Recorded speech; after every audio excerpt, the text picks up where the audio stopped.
21st Century Entrepreneurship with Martin Piskarik. Doing business in person versus on Zoom? Are you kidding me? The other day, I was invited to speak to some students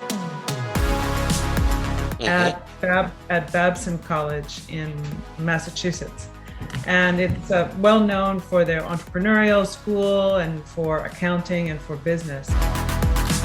And it was the first time I had spoken in person, you know, to a group of people, in this case, students, in like 2 years. And I can't tell you the difference between being on Zoom and you don't know who is there, they don't really care. They might be in the bathroom because you don't even see the face, you know, because the video is shut off. And being in person, you feed off of their energy.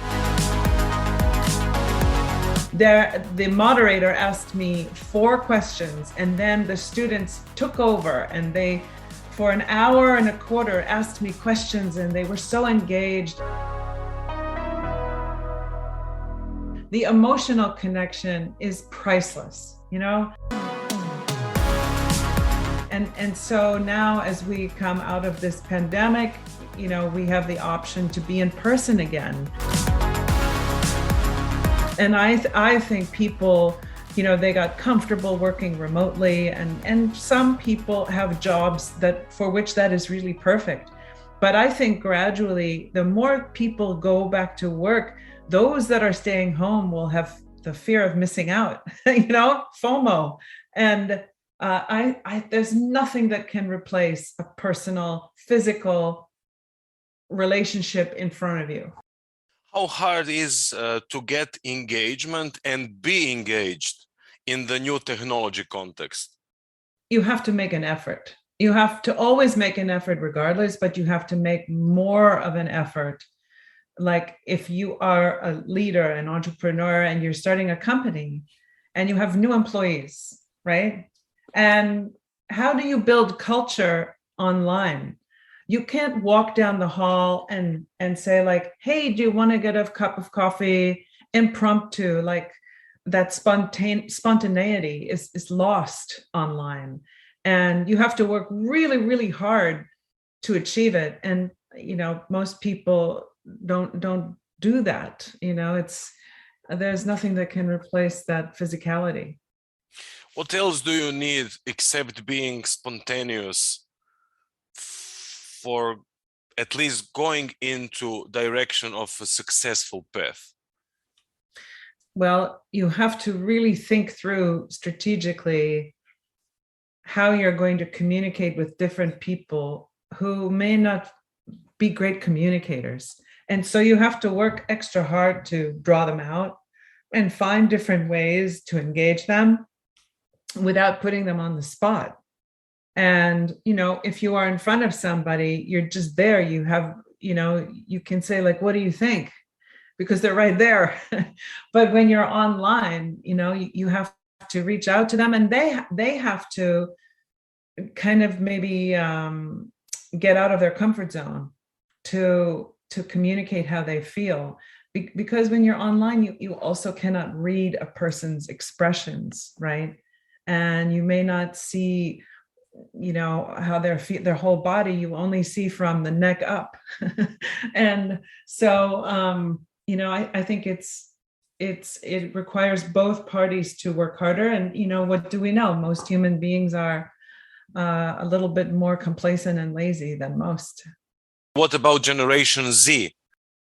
In that sort of environment, right, that's online, whether you're Gen Z or any generation, you have to make an effort to ask more questions, because you have to draw out the other person to engage with you and to participate in a conversation.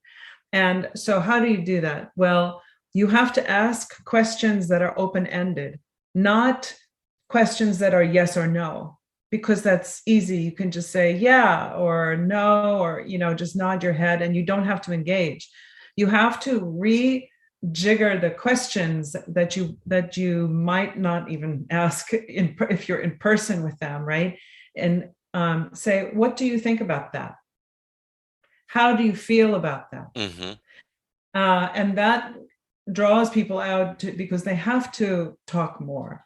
The other thing with doing business and communicating online is that it's very important to reflect what others are saying to you, right? Because we know in business, you can't just say something once and assume people understand it, right? You have to say things multiple times through different channels. Same thing goes with this kind of online Zoom format. If you are communicating with a Gen Zer, right, you have to listen to what they're saying and then repeat what they said. It's called reflective listening, actually. And is used a lot in couples therapy, actually. And right, to say like, this is what I heard you say, or to reflect how they're feeling, right? Empathy is a big buzzword right now, but there's so much behind it. And there is such a massive opportunity to practice empathy in this kind of form of online communication. And it starts with, how are you feeling today? And letting people just talk and then reflecting what you heard, right? And it's a different vocabulary. It's more informal. It's a little bit more tongue-in-cheek and relaxed. And it's more real and authentic. So that combination of things, reflective listening, using empathetic language and behaving with empathy, and asking questions that are open-ended are some of the things you can do.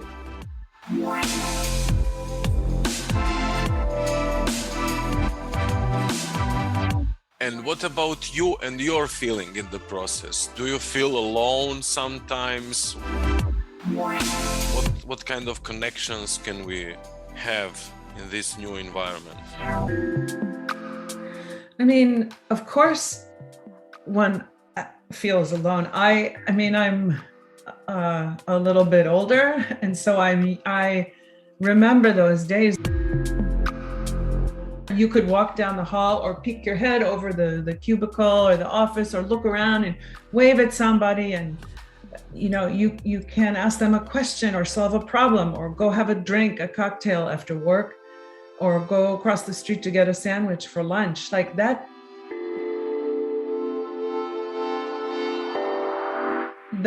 those relationships and that connectivity, I miss it so much. It's part of the experience of life, of working. And of course, most of us spend 8 to 10 hours a day working. And so wouldn't it be nice if we could, have that kind of connection with different people? My daughter, who is 24,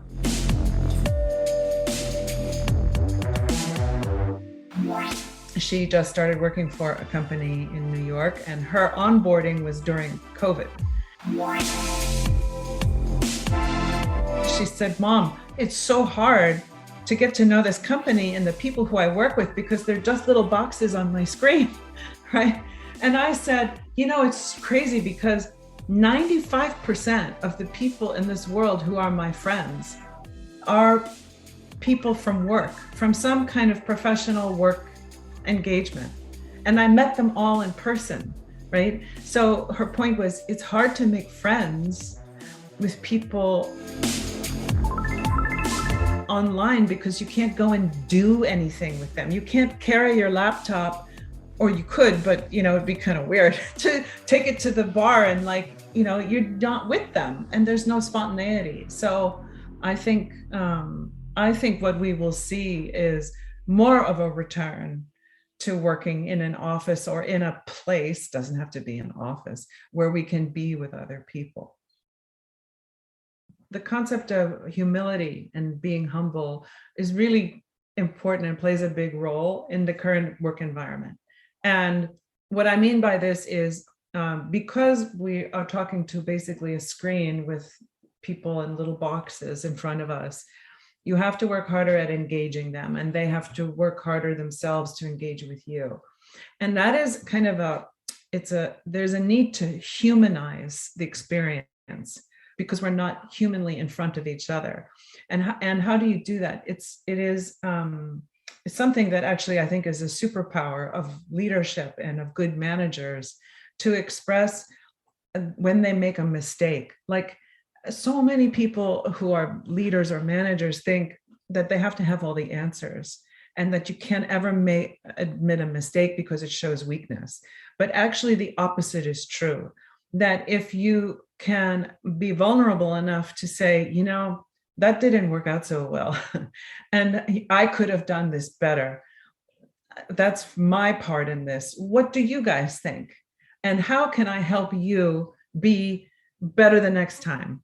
And so sometimes that takes the form of a postmortem, right? To sit down and discuss, not to point fingers at everybody like what they did wrong, but to share, you know, here's what could have gone better. And then together to say, okay, well then how can we fix that? And come up with ideas together that people take ownership for. Like, literally, here's the things we're going to do better. Here's who's going to do them. And here are the new processes we have to put in place so that we can be more successful. And the key is to make sure that those things actually happen, because otherwise it's just, you know, a conversation.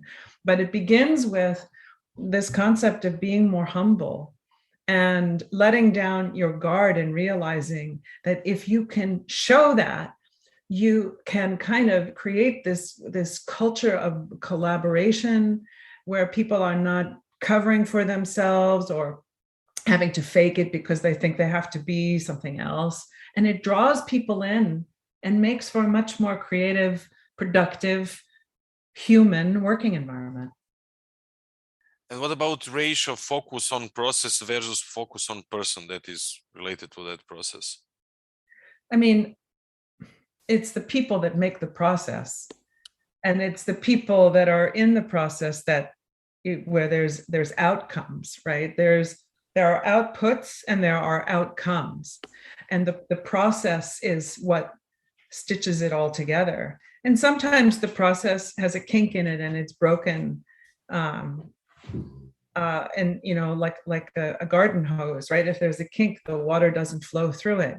So you have to see where there are pieces that are broken, and then everything will flow through there again. But it's all up to the people. Everybody is in a process. You know, when you get up in the morning and you brush your teeth, or you come downstairs and make coffee, or that's a process. And right, and so we have to look at processes, but not to the exclusion of the people, right? It's the people that have to make it work. If it doesn't work if the people can't make it work, or it's too difficult, then the process has to change.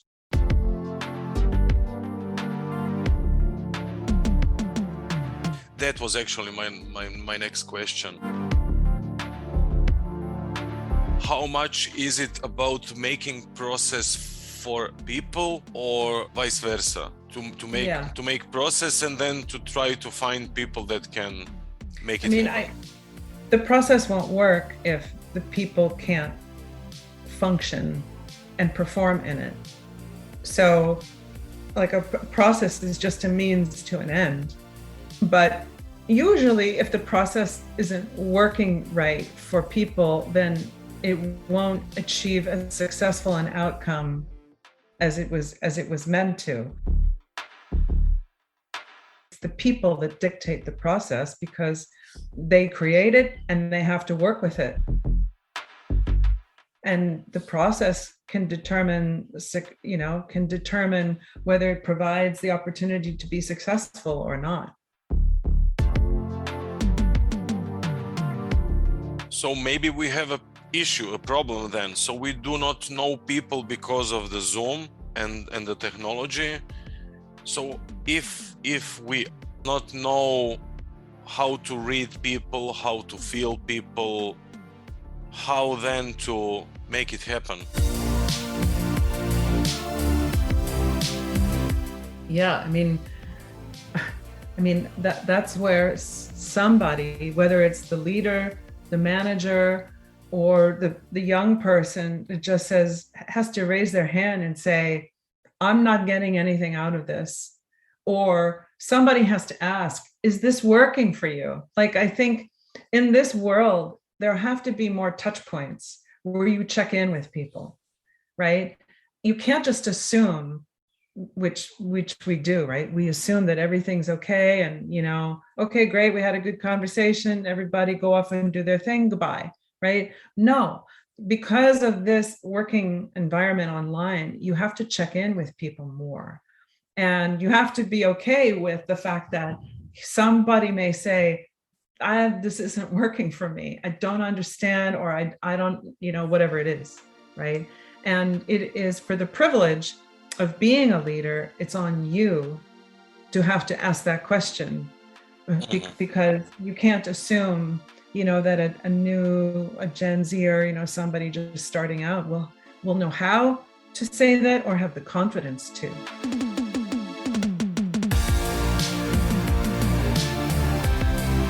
What's the importance of personal development level, of social skills, of soft skills, better to say, and of hard skills? What's the most important? What's the less important? For who? For the person, for the leader that needs to check. For the person that needs to check. I mean, I think it's, I don't like to use the word soft skills. I just think they're, as Simon Sinek said, they're just social skills. Human skills. Yeah, social skills. Yeah. And, I think that's the most important now, because if you don't have that, then there's a barrier, right, between what you have in your head and what you need to say in order to get something done and to run a productive company and make money, right? And those who have to help you get it done. So I think those skills are for the first time, they were always important, but they are critical now. And the challenge is that, many CEOs are not those kinds of people, that may not come naturally to them. And you can't just fake it and strap it on and suddenly, be like all warm and fuzzy, right? Because it's not who you are. So that takes a longer process to listen to those cues and to be much more aware of how people look at you, or maybe look the other way or look down, or right, all of those are such tiny, tiny little cues, but that's what you have to pick up on.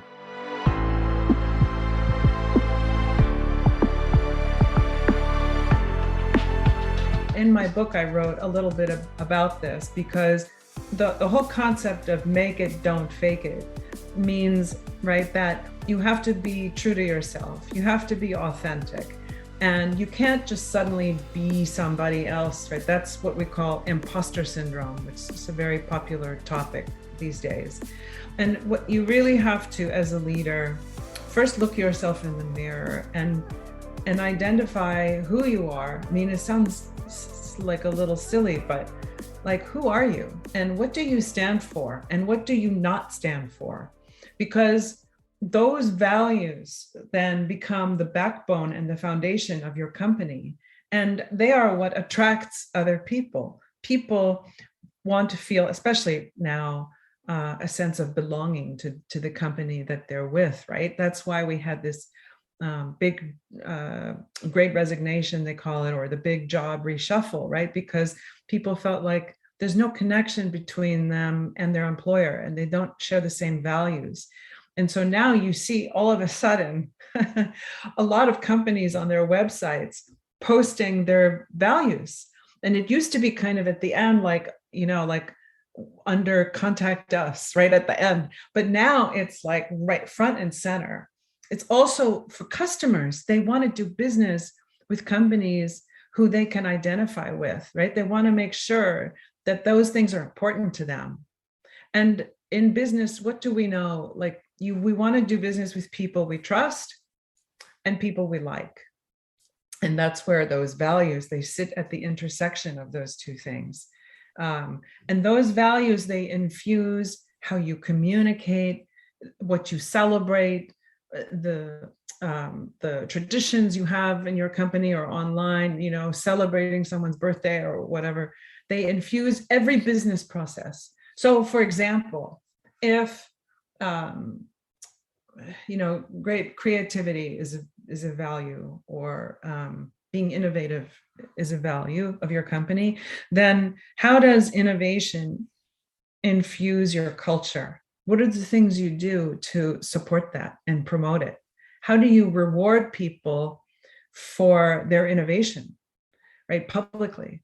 And then in business processes, like when something is broken or there's a product flaw or a mistake, right? Something's broken in the system. Something is wrong with the quality control, right? That reflects to innovation. How can you be innovative and do a workaround to fix that and maintain the quality, right? And so it gets, complicated, right? Because quality and integrity may also be values, but it's so central. And if a company grows and their brand, right, it has to evolve with time, because the world is changing around the company. Customers have new needs and demands. And, it's progress. It changes how a company functions. You have to evolve your brand, but still make sure that it's grounded in that set of core values. And the last thing I'll say about that is values can shift in level of importance over time. It doesn't mean they go away. Sometimes, like, what is important to a company that is 2 years old and small is different than what's important to a company that is 20 years old and 200 million in revenue, you see? And so it doesn't mean that the values go away, but they maybe shift up or down, or they take on a different meaning.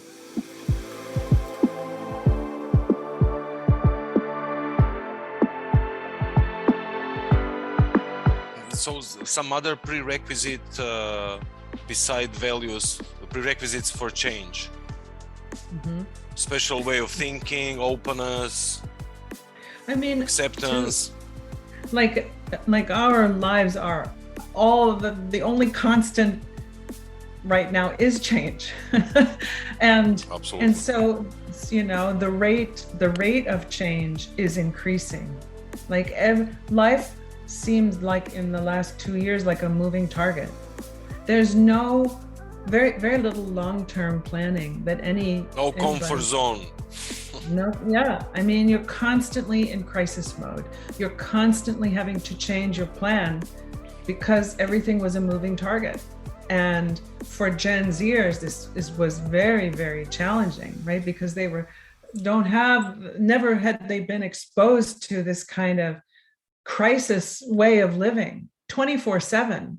And very few of us, have been through a pandemic. I don't know who has.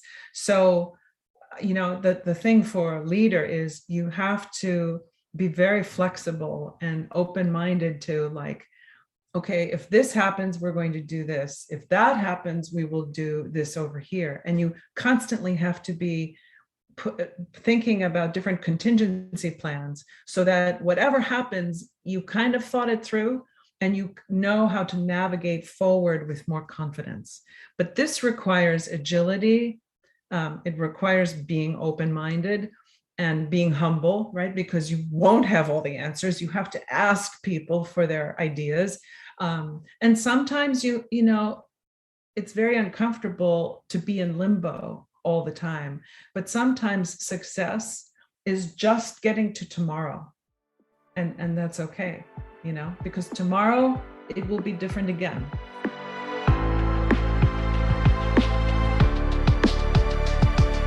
How your book can help me in the process? Yeah. So my book, Make It, Don't Fake It, has a subtitle, which is Leading with Authenticity for Real Business Success. And the subtitle is almost, I think, more important than the title, because you can't really be successful long-term in business if you don't lead with authenticity, with if you don't lead with integrity. I don't know any relationship, personal, with a spouse or a partner or in business, that can succeed for the long term if it's not based on integrity, right? That's a core foundational principle of any relationship. And the challenge with faking it is that we have gotten so accustomed to fake news, or telling a little half truth, or leaving out certain facts, or we'll just spin it this way, it'll be fine, don't worry, fake it till you make it. And it's become like air. We do it, we don't even think about it. But the problem is that faking it actually helps you fail, because the truth always comes out. It always comes out. It could be a month, a year, or 10 years. Elizabeth Holmes, who was the former CEO of Theranos, this terrible, that's faking it to an extreme. But we do it every day, and we exaggerate the truth to an investor to get their money, or we overpromise what our product can do to a potential customer, or we lie on our resume to maybe get the job interview. But the problem is the investor will do his or her due diligence on your product, and they will find out that it doesn't do what you said. The customer may try your product and realize that it's not as advertised, and they will post all over social media that it was BS, right? And the potential employer is going to do a reference check and figure out that that maybe you didn't go to Harvard. So what have you done? You've only set yourself back and ruined your reputation. And it's so much better to just shoot a straight arrow and find what is most compelling about your product or yourself or your technology, right? And do the hard work to succeed rather than to lie or fake it, right? So same thing with being an executive in a crisis, right? Wouldn't it be better to admit that a mistake was made and here's what you're going to do to correct it, versus being exposed for lying and fooling people for however long, right? And maybe even losing everything. So you see, it's better to make it and not fake it. 21st Century Entrepreneurship with Martin Piskarik.